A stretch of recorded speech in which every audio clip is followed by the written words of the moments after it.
She'll holler at me every little bit about I'm gone. Like I said, try to organize, and we would fail and things, and we kept it up and on through, and we had just try to organize this one mill. It wasn't anybody else that we'd try to have our own organization to go join the union, but the union would come in and help us. But you couldn't get the textile people, the cotton mill people, to go along with you because they was just living from week to week. And they was afraid they didn't get a payday every week. Well, the union said if they got formed a union, and if they come out on a strike or anything for anything, they would furnish them a weekly allowance. What did a union mean to you back then? What was a union going to do for Cherokee Cotton Mill? What was a union meant to me? Well, I tell you, my father was a railroad man, and I was raised up, and he talked to us about the 6 boys. He set us down in a room and talked to us about the organized labor. That they could take you in the unorganized labor and do you anyway. Organized labor, you had to abide by the union would step in, the rules, they had to go by the rules. But these companies that just didn't have no organization, nothing, you went by their rules. If they wanted to cut you pay, they cut you pay. There wasn't nothing you could do about it but quit or starve. People that had families and things. I was lucky. I was lucky that I was staying at home, and my father had a good roof over our head, a place to sleep, and we got 1 pair of shoes a year. In October, we got a new pair of shoes. They had to do us till the next April, and then we went barefooted all summer. Then we'd get when school started, we'd get a new pair of shoes, a pair of overalls, and a blue shirt. We had something to wear, and we had a little suit that we wore to Sunday school and church. I was raised up. All of us went to church. My daddy was a Sunday school teacher for 35 years. And we went to church and everything, but they made fun of us how we were dressed and everything. We couldn't afford any. My daddy made a fair living with the railroad company, but it wasn't enough to keep 12 mouths. But we did have something to eat. He said he'd rather pay a grocery bill any time is to pay a doctor bill. He wanted everybody to eat. He had something on the table 3 times a day. It was breakfast, dinner, and supper. He had 3 meals a day. And if you was there for each meal, when it was put on the table, if you wasn't there and it was taken off the table, you done it out to the next meal. You didn't go in, like this day and time, they come in midnight. If they want to fix something to eat, they do. Mine does the same thing.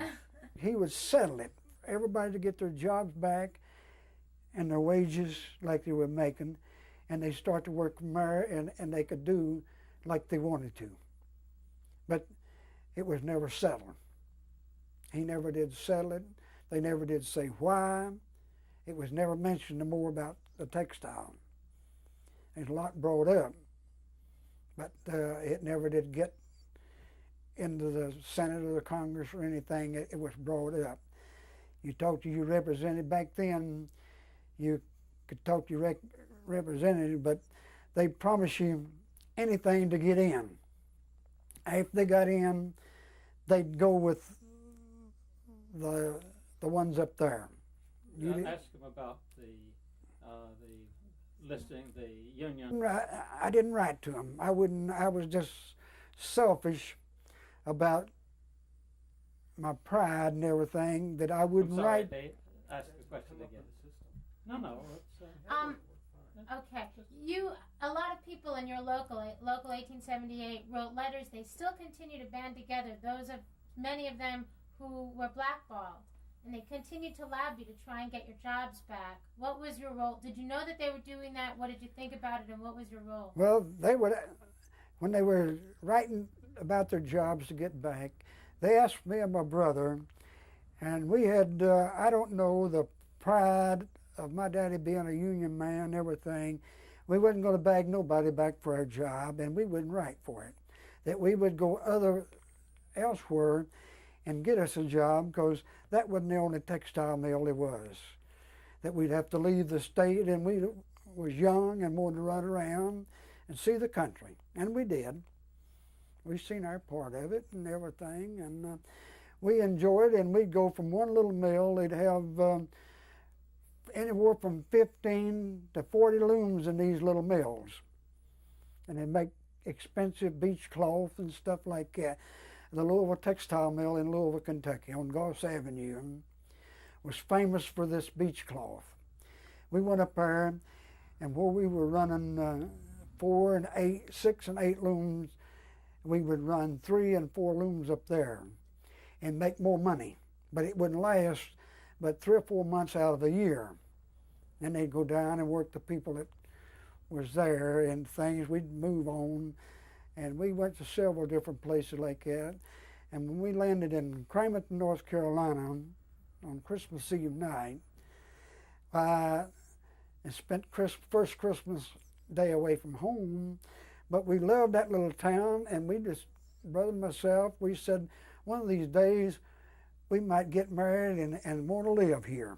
We loved the little town. It was small and everything, but and the people were so nice to us and everything, and we stayed in a little old hotel there. The Kramers had a long hotel. The women stayed on the first floor, and the men, they hired comers and goers from everywhere. But we got in with Mr. Dawson. Mr. C.C. Dawson was the head man there, and he thought Hob and myself, because we dressed for twins and we went to church and went to different things and participated in what the community meetings and things was and that sort. We just enjoyed. We wouldn't get out and go to these honky tonks over on the boulevard and everything like that. And they want to get out and have parties, and we refused to go to them kind. We worked there, and the biggest check we banked. We worked piecework, and which one we worked side by side. We'd have a job side by side anywhere we went. And if he wanted to take a break, I'd run his looms and he'd run mine. And the biggest check, wasn't much difference in them, but the biggest check, we would bank it and take the other check and split it. And during the week, if one run out of money, we split what the other had. We split our money till payday. But we'd always bank one payday. Then when we get ready to leave, we draw that money out and we divide it. Let me ask you a question. Our recommendation that we had telling us, can you start this again? they'd asked us why we didn't go back to this mill. We'd say, yeah, we want to start. Yeah, could we start again, and could you preface this by saying each time we went to another mill and we applied for a job, and this is what happened. And I'm trying to get a sense of the kind of feelings. Let me start. During that, after they were blackballed us here at Cherokee Spinning Company, the other mills would take anybody that come with a recommendation, with a good recommendation from the company they work for. And the recommendation brother, Hicks Lane Ernest, and Clayton, and Floyd Henderson, and I can name a lot of others. We all had good records and was a top-notch production, putting out material, cloth, and everything. And they paid a bonus, a 10% bonus for your week's pay if you had less than 10 yard seconds for the whole week. And how did you get this kind of recommendation if you had been blackballed? I'm trying to understand. How'd I got the recommendation? Mr. Vaynar thought a lot of them, my brother and myself, and the other fellows that worked there. He thought a lot of the people, because they were top-notch workers, and he give them, and I don't remember where it come out through Congress or up there or the representative or some way that the company had to give the people recommendation if they was capable of running the job. Now that's the way. No, I don't think there was any such agreement. I mean, they come out, the representative I, tried to get that, Yeah. but they never did pass it. But they told the companies. Now, a lot of companies in Ballroom, just one, let's see. and Sorry, Jamie, this is I know this is confusing. All right, now start. When I got blackballed, we had to move out of town, but we could move with a recommendation because, and then tell about your man. Okay? But look at me, sir. Oh. Okay, we should wait till. tell you the Cherokee Spinning Company was the only place it was blackballed. They refused to hire us back there, but they would give us a recommendation to work other places. They refused to hire the people back there on account of the strike, but I don't know whether the representative or somebody talked to the officials of Cherokee Spinning Company that they either should or had to give them a recommendation so they could get work other places.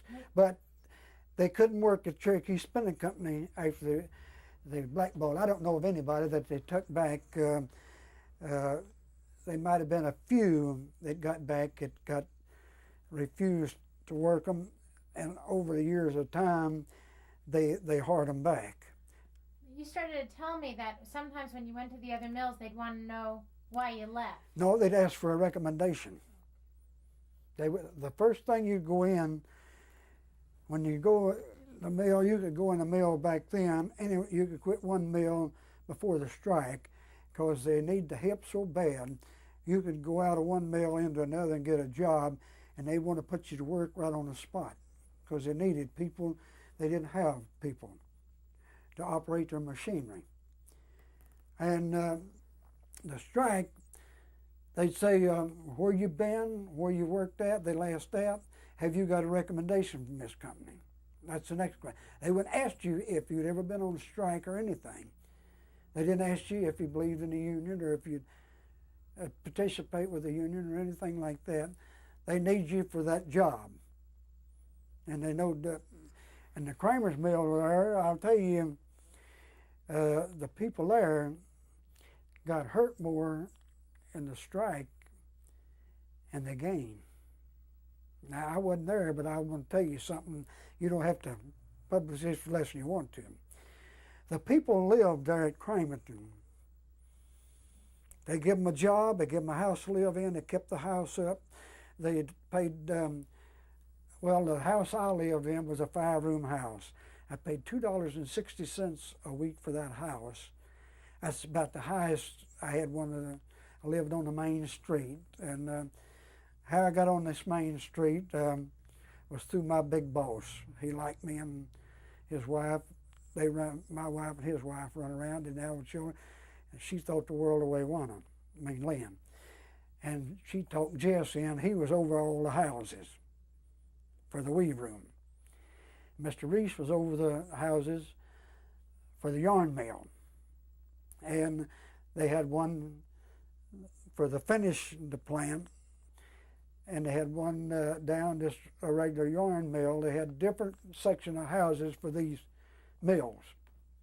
And the Kramers owned 4 mills there before Burlington bought them out. But they let you'd go in there and get a job. And I went in as a ball player. I was a pretty good, not bragging. You've seen my suit I wore. I went in as a second baseman, and I was a pretty good ball player. And I got the job in the mill was how come was to get a job there to play ball. Well, they didn't have a job open then. Well, we sat around the day and cheers or anything, not do nothing, because with the ball, they'd make a job later on for us. And so they get a set of looms for us, they give them to us. And I played ball with them for several years there, and we went to several championship games and won some and lost some. And we had the Little World Series. This is a younger team now. Gastonia, North Carolina, in 1935, played in the Little World Series. Please The Kramer, look at me. Just a moment. when Wait, we're not quite ready yet. Okay, go. Okay, please look at me when you're talking. Okay, you had started telling me that Cramerton was hurt during the 34th strike. the Cramerton people was hurt after the strike, because they lost the strike. They went out And the Kramers tried to get them to work on, and they refused to work on, and they operated some of it. And they told the people before the strike, the people that worked there at the Kramers, if they didn't make more than $5 a week, they didn't pay no house rent or nothing. They got their $5 to buy the groceries, and they never did it. The rent was passed up. It wasn't marked down against them. Then when the mill picked back up, they would go back to work, you know, full time or 3 or 4 days, 5 days. Back in the late 30s and the early 40s, the mills didn't run the year round. They'd run from about September to about April next year. Then summer months, they would go down because they had a sale in June.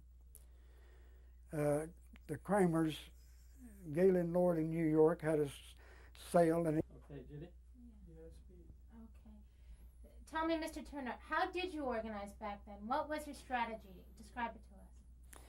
we would go to people and talk to them, and then we'd get a group together and have a meeting and see how they felt, and that way you get the majority. Try to get the majority of the working people and have a meeting, and then you form them.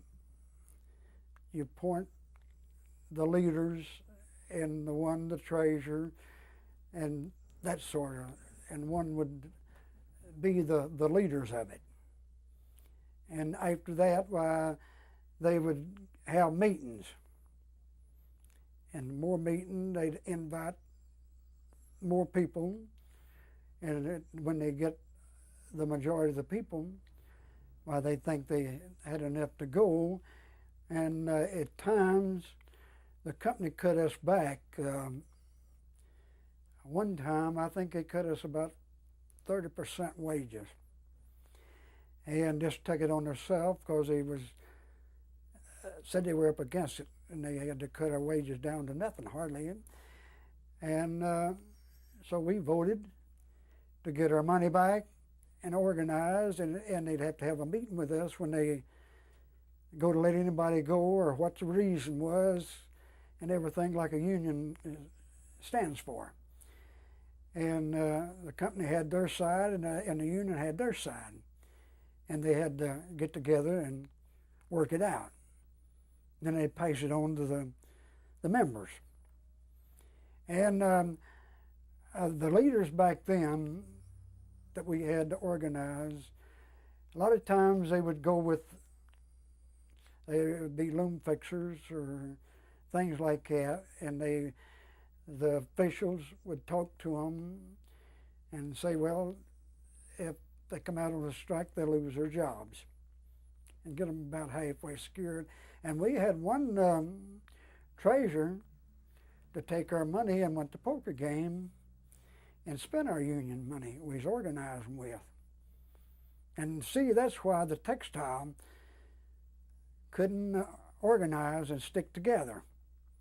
The cotton mills, they get people in there that would go along with them, and they wouldn't have them on bond, and they'd spend the money or maybe leave the town. Now, that's what happened in several places. Way back in the early 30s. But later on, they got the right ones in there, and then when they called this nationwide strike, the majority of the people was ready to strike for what, and keep the textile people, the cotton mills, from just paying us what they wanted to. Why do you think that look at Judy, why do you think that the textile people will never be able to organize? Repeat my question. Well, the reason the textile people never be organized, because they won't stick together. They tell you they will, and then they won't. It's just one of these things. If it's been tried and tried and tried, and I've never seen one yet that's tried a union that's worked. The people that go against the union, the ones that will vote and go out with you and everything, will go back to work if you'd have like this nationwide strike. That proved right there that the people wouldn't organize the textile. They talked them into coming back to work and everything, and the people say, well, like I said, they live in the company's houses and they use the company's power and all that stuff. And if they wanted the coal or the wood, if they burn wood, if they burn coal, they haul the coal and take it out of your wages so much a week. They wouldn't take it out at one time. They'd put your coal in to do you all winter and take so much out each week of your pay till you got your coal paid for, and that's the way they operated. And people just got that, the textile people got to where they thought they couldn't live if they went against the companies. Good. That's very good. Okay, hold on just a moment. But another thing I told you about the Kramers would let the people live in their houses, didn't have to pay no rent, and if they didn't make but $5 a week, they kept the $5 to buy them something to eat, but they never charged for that back rent when things got better. That was one thing the Kramers done for the people there, that when the strike come along and they went back to work, all that was knocked out from under them. And they set the price of the houses, the rent, according to how many rooms there was in a house, things like that, and you had to pay for different things when before you didn't.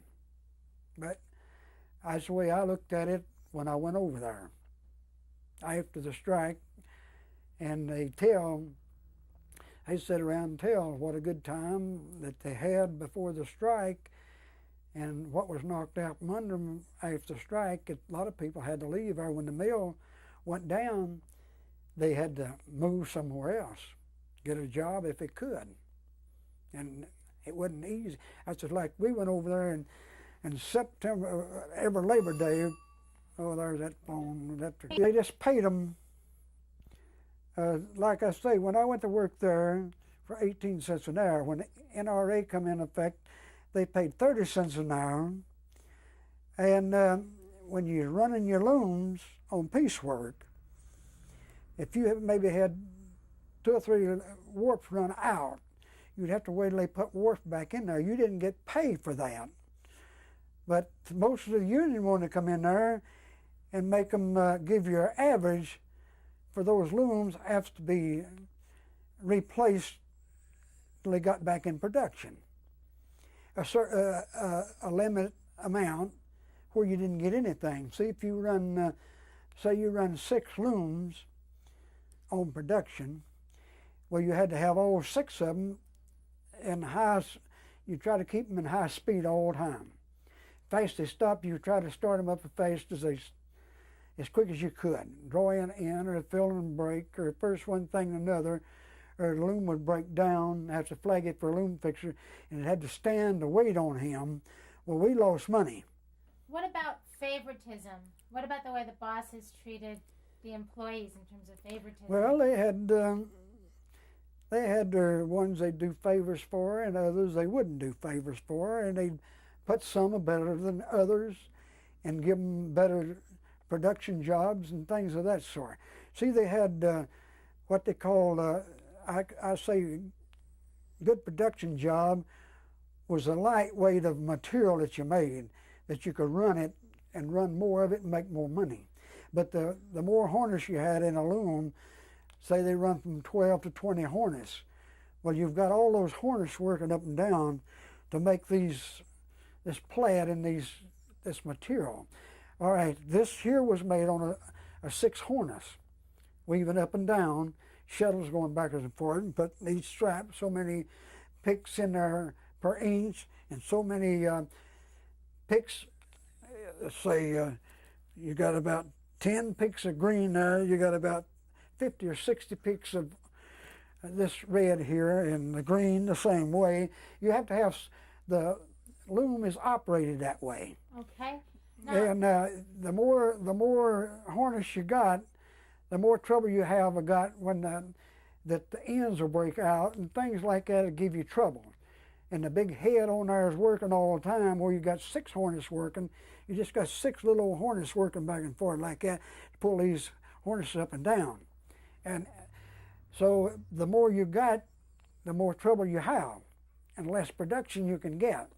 Well, the Heinzkes, when you was on the Heinzke material, they run 22 harness. They made a 20 harness flume. They put a extra thing on the outside and hooked it to your jack side over here. It worked, operated that to work the salvage on it. Then you put 20 harness on the body. Well, you had from 200 to 1,500 pattern chains to come through there, and that's all the trouble. You had these pattern chains runs up and down on rollers. They would break and pile up, and you maybe lose 2 or 3 or 4 hours for them to replace them. Well, see, the weavers was losing their money by that, not getting anything. And Burlington, Okay. well, I'll stop right there. Yeah. Okay. So you don't magically appear. Back a little more. I'm going to do a little wide shot here. Okay. I know him well and lived close to him there in Cramerton for years and years. And How come all these people went to Cramerton? well, I tell you, Cramerton was a good location. They had good mills there, and they made all kinds of fancy material, silk and all kinds of cotton. And we had mills there that they picked the cotton out in the field and bring it to us, and when it come through there, and when it went out the front door, it was ready to wear. The other mills didn't have that. They'd have to order theirs, and we sold a lot of yarn. Had mills, spinning mills that made yarn. We sell it to other mills and But what I mean is, And we're rolling. so On the we'll other start over here. I want you to find, just go down here and find your own name and your brother's name and call it out. you want to start again at my Yes, name? that's right. All right, there's 100. I don't have to tell you the number, or do I have to tell the number? All right, 105 is Fred Turner. That's me. And 106 is Albert Turner, which is my brother. Laura Turner is my sister-in-law.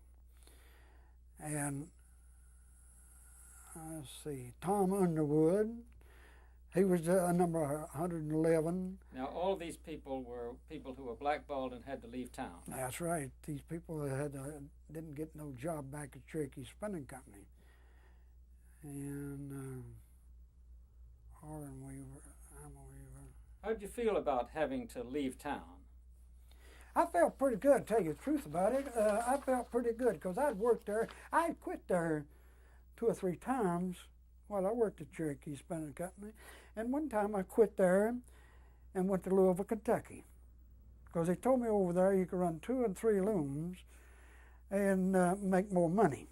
So you And didn't. I was young, 22 years old, and brother was 20 years old. And we decided another boy was going with us, but he backed out and took one of our jobs. And we come back, he wouldn't go. He was a good friend of ours. We run around. Well, he's in one of those pictures. I can show him to you one of those pictures, but we come back, but we did go back to work there. Okay.